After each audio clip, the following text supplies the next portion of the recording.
In this short guide, I will show how to buy shares of Tatton Asset Management Plc and explain the basic steps. The company trades on LSE PLC under the ticker TAM. This video is for educational purposes only and not financial advice. You need a broker to buy shares, and I'll use eToro as an example to show the process. After registering, you must verify your account, typically with an identity document, and add funds before buying. Use the platform search box and enter the ticker TAM.L to locate the listing. Make sure you select the Tatton Asset Management Plc share that trades on the LSE. On the asset page, review basic company information and the price chart to confirm it's the correct stock.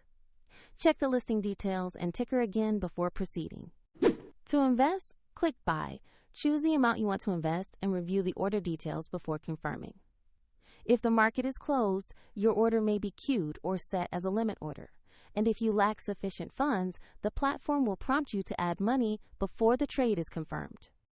After the trade executes, your position will appear in your portfolio and you can monitor it there. The link to the example platform is in the description below.